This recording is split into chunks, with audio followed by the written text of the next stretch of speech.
तो हेलो दोस्तों, कैसे हैं सभी के सभी। आशा करता हूँ कि सभी के सभी अच्छे होंगे। आज हम लेके आ गए आपके लिए चैप्टर सेकंड क्लास 10 का, जिसका नाम है अम्ल क्षार लवण। अब देखो, मैं आपको सारा स्टेप वाइज बता देता हूँ क्या क्या पढ़ेंगे अपन, और कुछ टॉपिक और है इसके अलावा भी जो छोटे मोटे, वो अपन वीडियोज में कवर कर दिया करेंगे। ठीक है, आप प्ले लिस्ट चेक कर लिया करो, लाइन वाइज आ रहा है। ठीक है, अब सबसे पहले अपन इसमें अम्ल पढ़ेंगे, क्योंकि चैप्टर का नाम ही अम्ल क्षार लवण है, एसिड बेस सॉल्ट है ना। तो अपन पहले अम्ल पढ़ेंगे। तो अम्ल क्या होता है? जो जल में अपघटित होकर H प्लस आयन देते हैं, स्वाद में खट्टे होते हैं। तो आप इस टाइप की चीजें बोल सकते हैं, अभी ब्रीफ में पढ़ेंगे। और ठीक है, और क्षार क्या होते हैं? जो OH माइनस देते हैं जल में विलय होने के बाद। ठीक है, अब ये तो स्वाद में खट्टे हो गए, और ये स्वाद में थोड़े कड़वे होते हैं।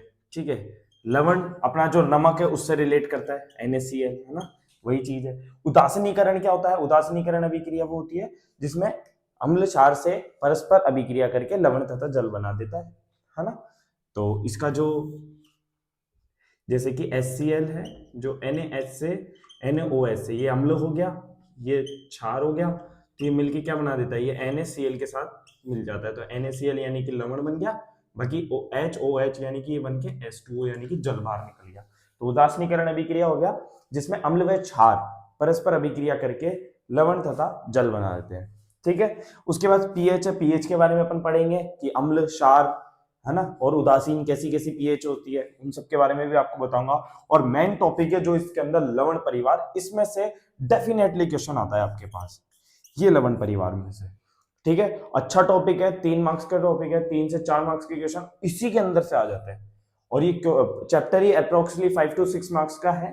ठीक है, अब यहाँ पे अपन लवण परिवार में क्या पढ़ेंगे, जिसमें इसी लाइन में पढ़ेंगे अपन, ऐसी लाइन में। फर्स्ट है सोडियम हाइड्रोक्साइड, सेकंड है विरंजक चूर्ण, थर्ड है बेकिंग सोडा, फोर्थ है धोने का सोडा, और 5 है प्लास्टर पेरे। ठीक है, अपन अब इनको सबको कैसे पढ़ेंगे? एक सीक्वेंस में पढ़ेंगे। कैसे? सबसे पहले अपन इनका जो जो सूत्र होगा वो पढ़ेंगे। फर्स्ट ऑफ ऑल इनका सूत्र देखेंगे, फिर दूसरी इनकी परिभाषा देखेंगे। ठीक है, और फिर इसके बाद परिभाषा देख लिया, उसके बाद अपन इनका समीकरण देखेंगे। ठीक है, समीकरण के बाद में दो उपयोग कम से कम अपन को याद होने ही होने चाहिए। तो इसका मतलब है अपन जो लवण परिवार है वो अपन पूरा इस तरीके से समझ लेंगे। तो अभी स्टार्ट जो है, मैं चैप्टर, अभी मैंने आपको अम्ल व क्षार और लवण उदासीनीकरण अभिक्रिया बता ही दिया। अब मैं डायरेक्टली अपन लवण परिवार पे चल जाता हूँ, जो मेन है, यहाँ से क्वेश्चन फंसते हैं, है ना। तो मैं पहले, सबसे पहले, अब यही सीक्वेंस में पढ़ाऊंगा मैं। तो पहले, सबसे पहले क्या पढ़ाऊंगा? Sodium hydroxide. सबसे पहले मैं आपको सोडियम हाइड्रोक्साइड ही बता देता हूँ, क्या होता है सोडियम हाइड्रोक्साइड।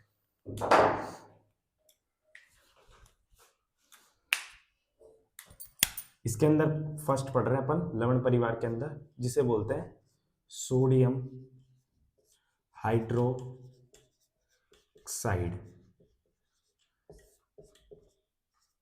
ठीक है, अपन लाइन वाइज पढ़ेंगे। अब मैं एक बार में लिख देता हूं सबका। यहां पे अपन सबसे पहले उसका सूत्र पढ़ेंगे, फिर इसकी परिभाषा पढ़ेंगे। ठीक है, परिभाषा के बाद में अपन उसका समीकरण पढ़ेंगे, और समीकरण के बाद में उसके दो उपयोग देखेंगे। ठीक है, अब होता क्या है सोडियम हाइड्रोक्साइड? सोडियम हाइड्रोक्साइड के नाम से ही अपन को सूत्र मिल जाएगा। क्या हो गया? सबसे पहले उसका सूत्र हो जाएगा NaOH, यानी कि Na से सोडियम बन जाएगा, OH से हाइड्रोक्साइड बन जाएगा। तो ये क्या बन जाएगा? Sodium hydroxide. अब इसकी परिभाषा अपन देखने जाते हैं। तो परिभाषा क्या होगी? जैसे कि सोडियम हाइड्रोक्साइड के जो जलीय विलयन में, या फिर NaCl के जलीय विलयन में, है ना, सोडियम क्लोराइड के जलीय विलयन में, है ना, ये वियोजित होकर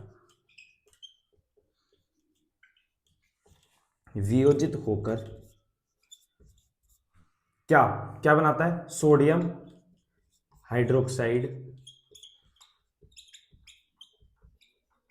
सोडियम हाइड्रोक्साइड बनाता है।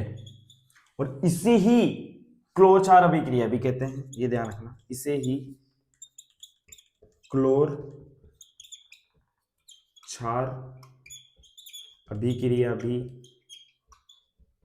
कहते हैं। अच्छा, अच्छा, ये जो है अलग से क्वेश्चन भी आया हुआ है, ध्यान रखना, इसको मोस्ट इंपोर्टेंट लगा लेना। यहाँ पे ये जो क्लोर क्षार अभिक्रिया है, यहाँ से स्पेशली क्वेश्चन पूछा गया है कि अगर क्लोर क्षार अभिक्रिया का भी अगर पूछे सूत्र, परिभाषा, समीकरण, उपयोग, तो वही यही आएगा। तो ये आप ये समझ सकते हो कि इसका जो दूसरा नाम है वो क्या हो सकता है, वो हो सकता है क्लोर क्षार अभिक्रिया। ठीक है, इस चीज से आप क्लियर हो, और ये चीज आपको जो है वो क्लियर भी रहनी चाहिए। ठीक है, अब समीकरण की बात करते हैं तो अपन देखते हैं जो NaCl होता है वो किसके साथ, जलीय विलयन में, यानी कि H2O के साथ चल गया। ठीक है, तो यहां से क्या होता है, जो है डायरेक्टली NaOH बन जाता है, यानी कि सोडियम हाइड्रोक्साइड बन जाता है, प्लस में H2 गैस बाहर चल जाती है और Cl2 गैस बाहर चल जाती है। तो ये समीकरण है, मतलब यहीं से देखो NaCl के जलीय विलयन के वियोजित होकर सोडियम हाइड्रोक्साइड बनता है, ये बन गया, प्लस में जो गैसेज है वो बाहर निकल ही रही है, और इसी अभिक्रिया को क्लोर क्षार अभिक्रिया भी कहते हैं। ये बात ध्यान रखना है आपको विशेषकर से, है ना। अब जो इसका उपयोग है वो आपको दो उपयोग जरूर याद रखने हैं। अच्छा, क्या उपयोग याद रखने, मेरे को मैं बताता हूं आपको, मैं आपको देख के बताता हूं। पहला है जो अपन जल को शुद्ध करने में काम लेते हैं, जल को शुद्ध करने में, ठीक है, एक तो ये जल को शुद्ध करने में हो गया, और सोडियम हाइड्रोक्साइड का जो दूसरा उपयोग है वो आप लिख सकते हो कि जैसे कीटनाशक में, है ना, कीटनाशक के रूप में भी लिया जाता है। आपके कितने उपयोग, दो उपयोग आपको जरूर याद रखना है। ठीक है, मतलब कि सोडियम हाइड्रोक्साइड का सूत्र क्या हो गया, NaOH, परिभाषा NaCl के जलीय विलयन में वियोजित होकर सोडियम हाइड्रोक्साइड बनाता है, इसे ही क्लोर क्षार अभिक्रिया भी कहते हैं, और NaCl प्लस जल बना तो NaOH बन गया, और यहाँ पे ये जल को शुद्ध करने में कहा जाता है और कीटनाशक के रूप में काम आ जाता है। बोलो ये चीज क्लियर है क्या, है ना, क्लियर है। अब इसके बाद मैं आपको कौन सा टॉपिक बताया था,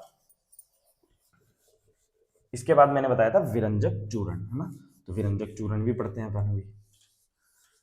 विरंजक चूर्ण जिसे ब्लीचिंग पाउडर भी कहते हैं, सबसे पहली लाइन तो उसकी यही याद रखनी है आपको, क्या है,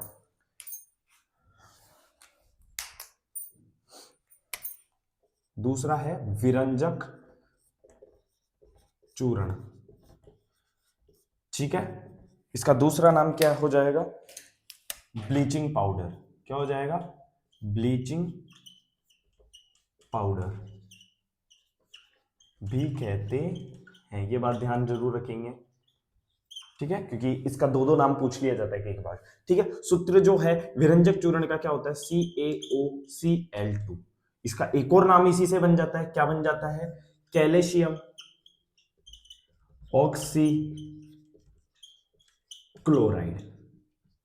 क्या बन जाता है, कैल्शियम ऑक्सी क्लोराइड। देखो, कैल्शियम ऑक्सी क्लोराइड बन गया, मतलब कि विरंजक चूर्ण को आप ब्लीचिंग पाउडर भी कहते हैं, दूसरा कैल्शियम ऑक्सी क्लोराइड भी कहते हैं, तो ये जरूर ध्यान रखना है। अच्छा भैया, परिभाषा कैसे आएगी इसकी, वो परिभाषा भी समझा देते हैं आपको। शुष्क भुजा हुआ चूना, ये क्या होता है, इसका एक अलग से जो है सूत्र भी पूछा हुआ है, तो इसका सूत्र जरूर याद रखना, कैल्शियम और ये OH का होल ट्वाइस। इस सूक्ष्म बुझे हुए चूने का सूत्र क्या होता है, ये भी होता है।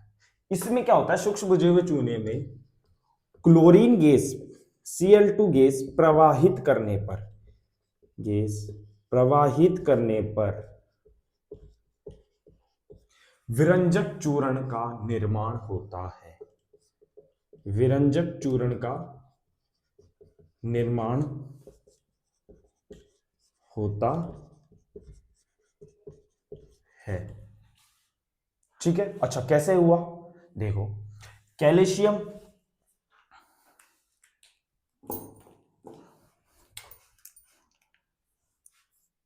सूक्ष्म बुझा हुआ चूना ले लिया मैंने, ये सूक्ष्म बुझा हुआ चूना हो गया, इसमें क्लोरीन गैस प्रवाहित हो गई, तो सीधा बन गया कैल्शियम ऑक्सी क्लोराइड। क्या बन गया, कैल्शियम ऑक्सी क्लोराइड, यानी कि उसे क्या बोलते हैं, विरंजक चूर्ण बोलते हैं। ठीक है, साथ में चाहे बाहर जल निकल जाएगा और जो भी है CO2 गैस है जो भी बाहर निकल जाएगी। ठीक है, ये चीज यहाँ ध्यान आई आपको। ठीक है, क्लोरीन गैस तो प्रवाहित की थी और जल बाहर निकल गया और CO2 बाहर निकल जाएगा। ठीक है, अब बताओ सूक्ष्म बुझे हुए चूने में क्लोरीन गैस प्रभावित करने पर विरंजक चूर्ण का निर्माण हो गया, जो कि आपके सामने है। तो आप इसको वापस कैसे, विरंजक चूर्ण का दूसरा नाम ब्लीचिंग पाउडर हो गया, कैल्शियम ऑक्सीक्लोराइड इसका सूत्र हो गया, इसका नाम भी हो गया। सूक्ष्म बुझे हुए चूने में जब क्लोरीन गैस प्रवाहित करने पर विरंजक चूर्ण का निर्माण होता है, और समीकरण जो है मैंने आपको अच्छे से बता दिया। अच्छा भैया, समीकरण बता दिया तो अब उपयोग भी बता दो। देखो, वो है जो जल को शुद्ध करने में काम में लिया जाता था। अपन जो पानी पीते हैं ना, है ना, जो पानी पीते हैं, तो पीने वाले जल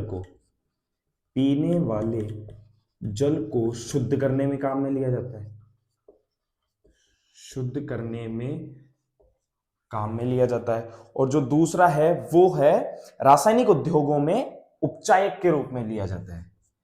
रासायनिक उद्योगों में उपचायक के रूप में लिया जाता है। बोलो, ये विरंजक चूर्ण भी काम है। ठीक है, ये मोस्ट इंपॉर्टेंट है, अच्छा क्वेश्चन है इस बार के लिए 2026 के लिए, मोस्ट इंपॉर्टेंट। नेक्स्ट जो है वो है बेकिंग सोडा, जो भी बहुत अच्छा क्वेश्चन है, बट ऐसे चांसेस कम लग रहे हैं, बट एक बार आप फिर भी पूरा कंप्लीट पढ़ो इस बार के लिए। ठीक है, विरंजक चूर्ण जितना इंपॉर्टेंट है, वो सबसे ज्यादा इंपॉर्टेंट मुझे जो है विरंजक चूर्ण ही लगता है। इसके बाद अपन बेकिंग सोडा पढ़ते हैं, हम बेकिंग सोडा पढ़ते हैं तीसरे नंबर का, बेकिंग सोडा। क्या होता है बेकिंग सोडे का सूत्र? बेकिंग सोडे का सूत्र होता है NaHCO3। अच्छा, इसी से एक और नाम बन गया भैया, क्या बन गया? सोडियम हाइड्रोजन, यानी कि हाइड्रोकार्बो। CO2 को क्या बोलते हैं? Carbon dioxide. और CO3 को बोलते हैं कार्बोनेट। तो यानी कि दूसरा सूत्र क्या नाम बन गया? सोडियम हाइड्रोकार्बोनेट बन गया। तो इसका दूसरा नाम भी हो गया। ठीक है, उसके बाद आती है परिभाषा। परिभाषा जो है उससे मिलती जुलती है, किससे? सोडियम हाइड्रोक्साइड से। तो कैसे मिलती जुलती है? अब यहां पे क्या होता है, NaCl में यहां पे क्लोरीन गैस भी प्रवाहित हो रही है, और एक और गैस प्रभावित होती है, कौन सी? NH3 यानी कि अमोनिया गैस। प्रवाहित करने पर सोडियम हाइड्रोजन कार्बोनेट यानी कि बेकिंग सोडे का निर्माण होता है। बेकिंग सोडा का निर्माण होता है। किसका निर्माण हो गया? बेकिंग सोडे का निर्माण हो गया।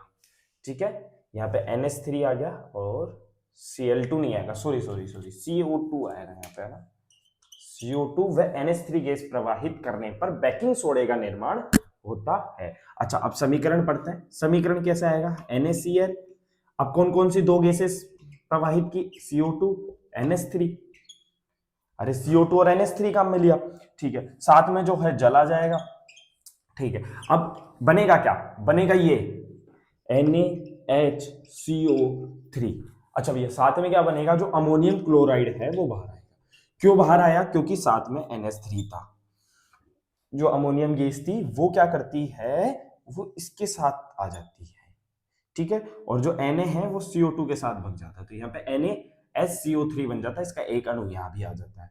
ठीक है, ये दिमाग नहीं लगाना है आपको, सिंपल याद कर लो आप, सबसे बेस्ट रहेगा, क्योंकि आप 11th-12th में आप ये चीजें सीखोगे कि कैसे इधर उधर होती है। तो आपको सिंपल याद रखना है, NaCl में जब CO2 व NH3 गैस प्रवाहित की जाती है ना, तो क्या बनता है? सोडियम हाइड्रोजन कार्बोनेट व अमोनियम क्लोराइड बनता है साथ में। ठीक है, ये चीज क्लियर है। अब भैया काम में कहां लिया जाता है? यह अग्निशामक के रूप में काम में लिया जाता है। कई में काम में लिया जाता है? अग्निशामक के रूप में। अच्छा, और दूसरा क्या काम में लिया जाता है बताओ? आपको पता है? नहीं। मैं आपको एक मोस्ट इंपोर्टेंट चीज बता रहा हूं, जिसका एक अलग से भी क्वेश्चन लिया जाता है, एंटासिड। ये एंटासिड होता क्या है वो समझो आप। एंटासिड वो होता है अपना जो आमाशय जैसे बोलते हैं, स्टमक में क्या होता है कि अम्लीयता ज्यादा हो जाती है ना, तब ये जाता है। ये क्या करता है, वहां के जो पीएच को है वो उदासीन करने में लग जाता है कि हाँ चलो अब ज्यादा अम्लीयता आ गई, अम्लीयता आ गई, तो ये क्षारीयता प्रदान करता है। तो ये एंटी एसिड के रूप में भी काम में लिया जाता है। समझ में आ गया? तो यानी कि बेकिंग सोडा सूत्र क्या हो गया, NaSCO3, इसको सोडियम हाइड्रोकार्बोनेट भी बोल दिया। जब NaCl में CO2 व NH3 गैस प्रवाहित करने पर तो बेकिंग सोडे का निर्माण होता है। यानी कि NaCl जब CO2 और NH3 गैस प्रवाहित हुई तो क्या बना, सोडियम हाइड्रोजन कार्बोनेट यानी कि अमोनियम क्लोराइड, और दो अग्निशामक के रूप में काम आ गया, और दूसरा है एंटी एसिड के लाभ में इसका उपयोग आ गया। नेक्स्ट पढ़ते अपन है जो धोने का सोडा। क्या है, धोने का सोडा है ना।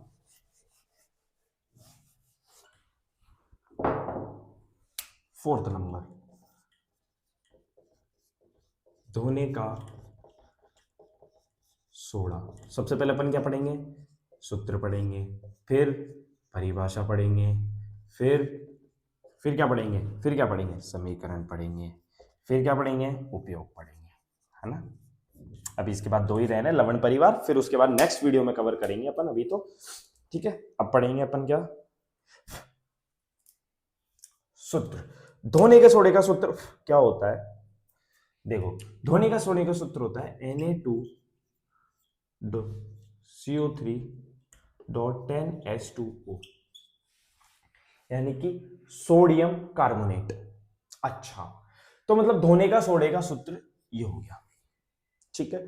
दूसरी चीज समझना, अभी जो बेकिंग सोडा अपन पढ़ के आए हैं, अपन बेकिंग सोडा बन रहा कैसे था, जब NaCl में CO2 व NH3 गैस प्रवाहित करने पर क्या बन रहा था, सोडियम हाइड्रोजन कार्बोनेट, यानी कि क्या बन रहा था, बेकिंग सोडा बन रहा था। अब वो जो बेकिंग सोडा होता है ना, बेकिंग सोडा जो होता है, बेकिंग सोडा को गर्म करने पर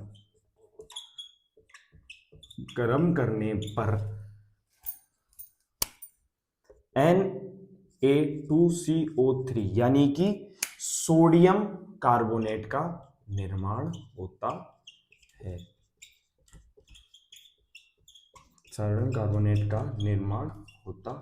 अच्छा भैया, इसका तो कुछ काम ही नहीं है यहाँ पे, कैसे नहीं है, देखो जी, सोडियम कार्बोनेट बना है यहाँ पे, जो सोडियम कार्बोनेट यहाँ पे बना है, अब इसी को पुनः क्रिस्टलीकरण कर देंगे अपन, यानी कि जब इसे सोडियम कार्बोनेट को, जो ये बना है ना सोडियम कार्बोनेट को पुनः क्रिस्टलीकरण करने पर, पुनः क्रिस्टलीकरण करने पर धोने का सोडा प्राप्त होता है, बस धोने का सोडा प्राप्त होता है। यानी कि क्या समझे आप, जो बेकिंग सोडा है उसको अपन गर्म करें, बेकिंग सोडा क्या था, बेकिंग सोडा था NaSCO3, ठीक है। अब देखो अपन इसको गर्म करें तो अपन को मिला क्या, सोडियम कार्बोनेट, जिसे Na2CO3 भी बोलते हैं, उसका निर्माण हो गया। फिर सोडियम कार्बोनेट को पुनः क्रिस्टलीकरण करने पर धोने का सोडा प्राप्त होता है, क्या होता है, धोने का सोडा प्राप्त होता है। अच्छा भैया, अब समीकरण एक बार पढ़ लेते हैं। समीकरण तो बहुत ही इजी है इसका, कैसे है सुनो, ये है बेकिंग सोडा NaCO3, जो मैंने लिखा है ना उसी को फॉलो करूंगा। अब इसको क्या करेंगे अपन, गर्म कर देंगे, गर्म करने पर मेन चीज क्या प्राप्त होगी, अभी Na2CO3 क्या प्राप्त हुआ, Na2CO3 यानी कि सोडियम कार्बोनेट प्राप्त हुआ। मेन चीज ये है, साथ में चाहे कुछ भी हो, साथ में क्या आएगा इसमें, तो जैसे जल बाहर आ गया है ना, और CO2 गैस बाहर आ गई, चलो वो कोई बात नहीं। लेकिन अब जैसे अभी सोडियम कार्बोनेट को अपन पुनः क्रिस्टलीकरण करेंगे Na2CO3 से, ठीक है, प्लस में जल के अणु मिला देंगे 10, तब ये क्या हो जाएगा भैया, प्लस हटा दो, डॉट लगा दो, Na2CO3.10H2, ये लो, ये बन गया। इसे ही क्या बोलते हैं, सोडियम, यानी कि इसे ही क्या बोलते हैं, धोने का सोडा। तो मतलब अपन को ये क्या चीज क्लियर हो गई, यानी बेकिंग सोडे को गर्म कर दिया, करने पर बेकिंग सोडे को गर्म कर दिया, क्या बना, Na2CO3 यानी कि सोडियम कार्बोनेट का निर्माण हुआ। अब सोडियम कार्बोनेट को पुनः क्रिस्टलीकरण करें, 10 जल के अणु लिए, ठीक है, तो क्या बन गया Na2CO3 10S2। ये चीज क्लियर है पक्का?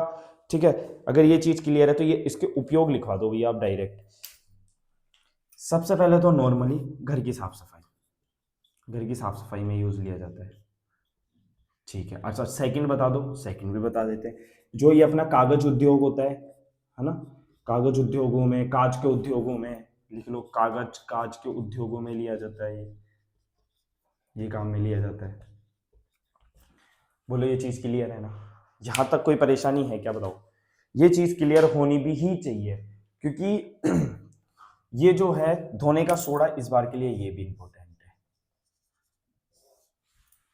है ना, 2026 के लिए मेरे हिसाब से। विरंजक चूर्ण प्लस धोने का सोडा, ये ध्यान रखना।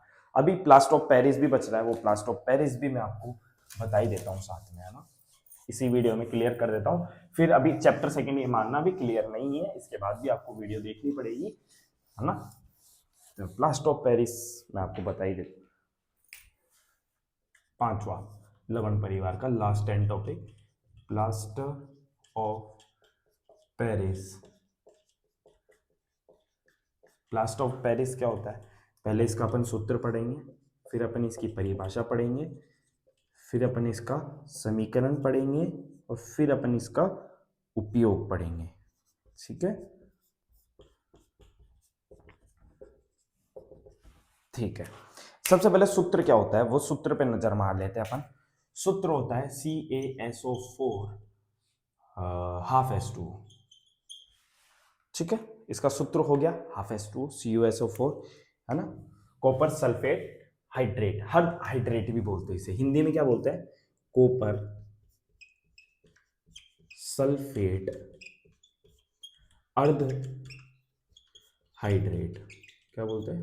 अर्ध हाइड्रेट, ठीक है। इसका मतलब एक तरीके से दूसरा नाम भी हो जाता है। अच्छा ये क्या होता है, इसका परिभाषा क्या हो सकती है? जब जिप्सम होता है, जो जिप्सम होता है,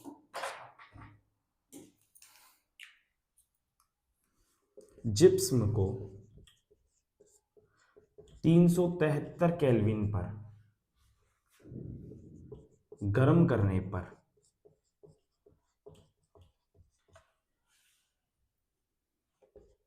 प्लास्टर ऑफ पेरिस का निर्माण होता। अच्छा कैसे होता है पहले तो वो समझो। जो ये लिखना ऐसा है परिभाषा, है ना। जिप्सम होता क्या है वो भी सुन लेना आप। जिप्सम होता है CaSO4 ½ 2H2O, है ना, सॉरी Cu, है ना, CuSO4 डॉट, ये होता है जिप्सम। क्या होता है? जिप्सम होता है।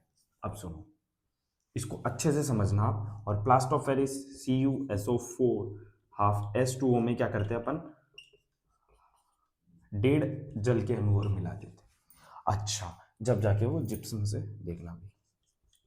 ये हो गया प्लास्टर ऑफ पेरिस। अब पूरी बात समझना, मैंने लिख तो दिया, अब पूरी बात समझो।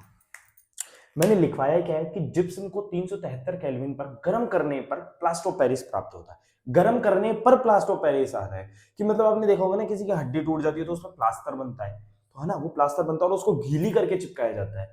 तो गीली करके क्यों चिपकाया जाता है? वो जो होता है पहले जो चूना होता है ना, वो जिप्सम होता है। अगर आप जब जिप्सम को पानी में मिला दोगे तो वो एक प्लास्टर ऑफ पेरिस का निर्माण करेगा, तो एकदम ठोस हो जाएगा। तभी तो बिल्ला पुट्टी करते हैं, तब उसमें पहले एक बार पानी मिलाते हैं कि वो ठोस हो जाए, लगने के बाद चिपक जाए और ठोस हो जाए। तो यही है, इसका उपयोग भी इसी में काम में लिया जाता है कि टूटी हुई हड्डी को स्थिर करने में, और जो दूसरा क्या, भवन निर्माण में, ऐसे काम में आता है। तो आपको ये पूरा मेरे हिसाब से लवण परिवार समझ में आ जाना चाहिए। प्लास्टर ऑफ पेरिस वापस समझ लो। सूत्र क्या होता है? CuSO4 डॉट ½ H2O, जिसे कॉपर सल्फेट अर्ध हाइड्रेट के बोले, अर्ध मतलब आधा, हाइड्रेट का मतलब होता है जल, ठीक है। जिप्सम को जब 373 केल्विन पर काम करे तो प्लास्टर ऑफ पेरिस प्राप्त होता है। बस इतना ही ध्यान रखना है, आपको इतना ही लिखना है, ठीक है। CaSO4 ये प्लास्टर ऑफ पेरिस है, इसमें क्या होता है, जिप्सम में बनता है। जिप्सम का एक अलग से सूत्र भी पूछा हुआ है, तो इसको विशेषकर आप ध्यान रखें, ठीक है ना। 1 नंबर में क्वेश्चन पूछा हुआ है, ठीक है। दूसरा है उपयोग टूटी हुई हड्डी में और जो है भवन निर्माण में, ठीक है। और अभी भी चैप्टर बच रहा है, ध्यान रखना। नेक्स्ट वीडियो और देख लेना, ये वीडियो ज्यादा लंबी हो जाएगी इसलिए। और वीडियो पसंद आए तो वीडियो को लाइक कर देना और चैनल को सब्सक्राइब कर देना। Thank you so much, thank you.